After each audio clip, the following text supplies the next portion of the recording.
সালাম and welcome back to another video. তো আজকে কথা বলবো আরেকটা মানে মাস্টারপিস নিয়ে। এবং এই সমস্ত সিনেমাগুলো দেখলে মনে হয় যে মাস্টারপিস কখনো মৃত হয় না। এবং ৭২ সালের সিনেমা, আমি জানি সকলেই মোটামুটি এই সিনেমাটাকে দেখে নিয়েছে। যারা প্রবাবলি সিনেমা লাভার তারা তো দেখেই নিয়েছে।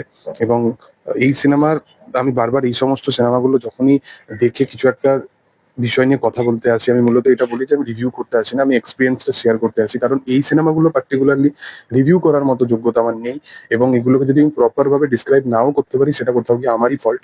এটা সিনেমাটার কোনো ফল্ট নেই, এটা আমি বারবার বলেছি।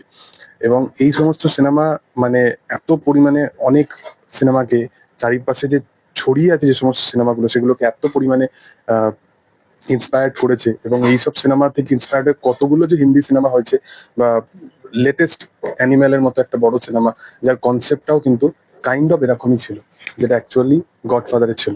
গডফাদার এরকম একটা সিনেমা, গডফাদার এরকম অনেক মাল্টিপল সিনেমা আছে যেগুলোকে ইন্সপায়ার্ড করেছে। গডফাদার নিয়ে আমি যখন প্রথম শুনেছিলাম, অ্যাকচুয়ালি বেসিক্যালি গডফাদার নিয়ে অনেকে আলোচনা করছে যে এরকম কাইন্ড অফ সিনেমা অ্যাকচুয়ালি দেখা উচিত। এবং গডফাদার আমি জানার পর, শোনার পর, মানে অনেক বছর আগের কথা বলছি, তখন আমি দেখেছিলাম। বাট গডফাদারের যে অ্যাকচুয়াল কোর ব্যাপারটা, যে এথিক্সটা, যে সিনেমাটা খুব স্লো স্পেসে এগোচ্ছে, ধীরে ধীরে এগোচ্ছে, এবং সিনেমাটা ধীরে ধীরে অন্য কিছু ডেলিভার করার প্রচেষ্টা করছে। এবং তখন সেই এথিক্সটার সাথে না আমার ভাই ম্যাচ হয়নি।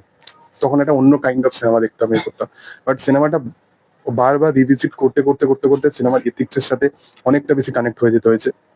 কারণ এই সিনেমাটা পার্টিকুলারলি তুমি প্রপারলি যদি দেখো, সিনেমাটা কাইন্ড অফ একটা চেন টাইপের, যেটা 72-তে ওই রকম ভাবনা চিন্তার সাথে সিনেমাটা করেছে। এবং প্রত্যেকটা ক্যারেক্টার যেভাবে সাজানো, যেভাবে প্রত্যেকটা সিকোয়েন্স সাজানো, যেমন ওই ওয়েডিং সিকোয়েন্সটা, যেখানে স্টার্টিং এ সবাই আসছে, প্রত্যেকটা চরিত্র আসছে, এবং সে ভেতর থেকে, যে অ্যাকচুয়াল গডফাদার, সে ভেতর থেকে সে সবকিছু অবজার্ভ করছে, এবং তার চারিপাশে প্রত্যেকটা মানুষ আছে যারা অ্যাকচুয়ালি তার উপর নির্ভরশীল। এবং ধীরে ধীরে একটা পলিটিক্যাল অ্যাঙ্গেল কোথাও গিয়ে সিনেমাটার সাথে যুক্ত হতে দেখা যায়, ওই ড্রাগসের ব্যাপারটা ইনক্লুড হয় সেখানে।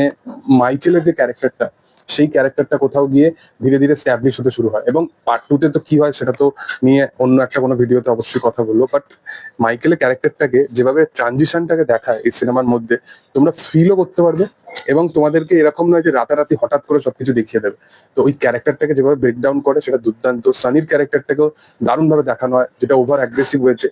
সিনেমার মধ্যে কিছু কিছু পার্টিকুলার সিকোয়েন্স আছে যেখানে ওর বাবাকে বাঁচাতে যাবে, ওই হসপিটালের মধ্যে ওই পোর্শনটা, বা মাইকেল ওর যে আহ, বোন আছে, ওর বোনের বরের কারণে ওর অ্যাকচুয়াল যে সানি যে আছে তার ডেথ হয়ে যাবে।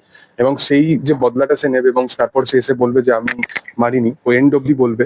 এবং একদম এন্ডে তুমি দেখবে যে অনেকজন আসবে এবং তাদের সাথে সে হাত মেলাবে। তো ওইখানটা বোঝা যাবে যে মাইকেল, অ্যাকচুয়াল যে মাইকেল ছিল, সে কিন্তু চেঞ্জ হয়ে গেছে, যে অ্যাকচুয়ালি বিজনেস এই সমস্ত জিনিস থেকে অনেকটা দূরে থাকতে পছন্দ করতো। এবং সে এখন এই মুহূর্তে পুরোপুরি মানে আলাদা রকম ভাবে ডিল করছে। তার ফাদারের সাথে যে জিনিসগুলো ঘটেছে সেইটার সাথে, সেটাকে সে এখনো পর্যন্ত স্টিল সে মেনে নিতে পারছে না। এবং ওই ক্যারেক্টারটা যত দিন যাচ্ছে তত আরো ডার্ক লেভেলে চলে যাচ্ছে। তো ওই ক্যারেক্টারটা দারুণ ভাবে বানানো হয়েছিল। আমি তো সবচেয়ে বেশি ফ্যান যদি কোনো ক্যারেক্টার, মাইকেলের ব্যাপকভাবে বানানো ক্যারেক্টারটাকে, যেভাবে ক্যারেক্টারটাকে মানে রাইজ দেখানো হয়েছে, দারুণ।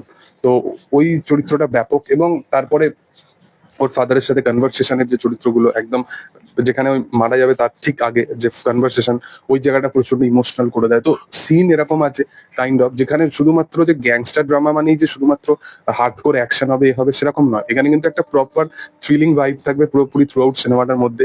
এবং সিনেমাটা অনেক কিছু ভাইব ডেলিভার করবে, যেখানে একদম শুরুর দিকে তুমি যদি দেখবে, যেখানে সে ডিল করছে এবং তার কাছে সবাই আসছে ওই ওয়েডিং সিকোয়েন্সটায়, এবং সেখানে একজন হিরো থাকবে, যে যার জন্য সে একটা কাইন্ড অফ কাজ করে দেবে, এবং তার কাজ করার ধরনটা একটু অন্য টাইপের।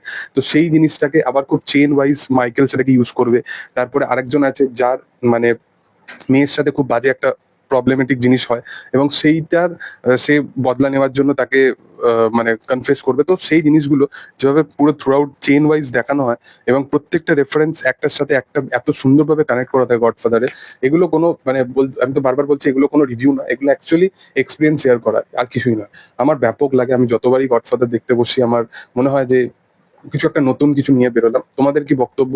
তোমরা যখন গডফাদার দেখেছিলে, তোমাদের কি এক্সপিরিয়েন্স ছিল, সেটা অবশ্যই তোমরা কমেন্ট সেকশনে জানাতে পারো। আর ভিডিও যদি ভালো লেগে থাকে অবশ্যই লাইক শেয়ার সাবস্ক্রাইব করে দিও। এরকম যদি কোনো ছবি তোমাদের মাথায় থেকে থাকে, যেটা আমি দেখিনি হয়তো, বা আমি দেখেওছি, সেটাকে আবার রিভিজিট করে আমি অবশ্যই কমেন্ট সেকশনে তোমরা জানাতে পারো যে সেটা কি সিনেমা, তাহলে সেটা নিয়ে আমি অবশ্যই ভিডিও বানাতে পারি। Thank you all, by.